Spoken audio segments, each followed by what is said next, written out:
Sa ginibong session kan sangguniang panlalawigan, tulong bagay ang tinawan doon ni Board Member Reynaldo Baragais manungod sa nagpapadagos na investigasyon sa pigtutubod ang bulto-bultong peking resibo na nakuha sa Provincial Engineering Office. Enot, base sa purchase order, Oktubre sana ka nakaaging taon dapat magpuon magprint nin resibo.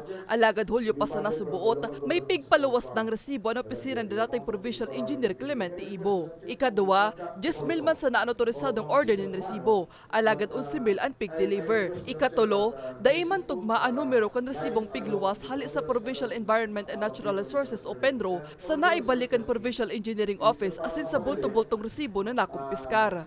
Kaya sabi ko, hindi pa ako tapos. Kaya nga hinihingi ko yung journal sa secretariat. Sabi ko kang nung Tuesday, hinihingi ko yung journal na kung saan nakalagay naman pala rito sa request ni BM Melissa na hinihingi niya rin talaga yung journal ng committee hearing during December 12. Na kung saan po, Ma'am Mariel, doon ko makikita kung ano yung mga manifestation ko na hinihingi ko sa mga iba't ibang department na present during that committee hearing.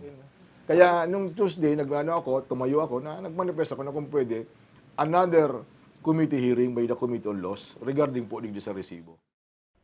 Dugang pa ni Baragais, hastangon yan, daipanan konkretong kasimbagan sa hapot kung Provincial Engineering Office ang nagpapaluwas din resibo. Hasta kaya ngunyan, daipan nakakapagtaunin pruweba si Engineer Clemente Ibo na otorisado ni dating Gobernador Noel Lorsal ang pagkapot niya ng resibo. Ako mismo po ang humingi kay Engineer Ibo nun eh.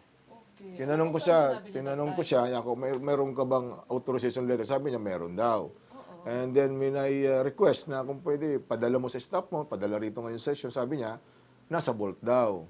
Kaya tapos, yung last na sinabi niya, nakakausapin niya raw si Gob, na kung pwede, ibalik din lang yung resibo sa Enro. Yan ang sinabi niya. Recorded yan. Sinong Gob po? Noel pa. Gob Noel.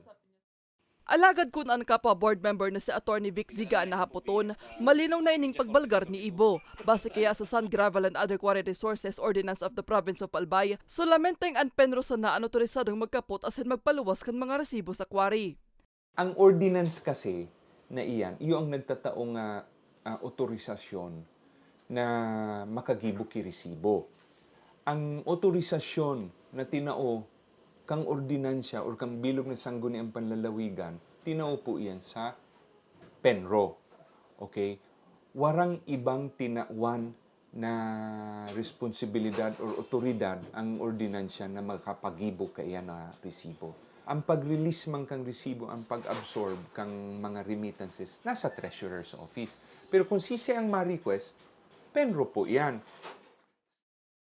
Mientras tanto, pigbiklad naman dagos ni board member Vic Ziga na pigahama ng ngunyan ang sarong ordinansa na mataong penalidad sa issue nin resibo. 4 na miyembros kan provincial board ang natauwanin kanungdan na magbilog kaini. Sa sanggunian, I know for a fact na pigsabi ko sa inyo, uga ng 4 na board members na nagdadraft, pati ribaya na lang siguro ini kang board member, magdraft ki ordinansyang to safeguard more and to be more stringent on the violation of this kind of magnitude na tawanan tang mas dipisil na penalty digdi sa bagong ordinances, specifically sa mga arugan niyo. Tabako man sa nabagakwari ang pigi-issuean na resibo, ugwa pa man na, ano? Aminado ang duwang opisyal na halawig pa ang proseso na aagyan kan investigasyon may kinaaraman sa mga resibo. Alagad pigasigurar kan mga ini na sisyertunin dang mapapanimbag ang mga mapapatunayan na may partisipasyon sa isyu kan resibo sa Albay. Para sa mga baretang tatak, Bicol, Maria Lorenzana.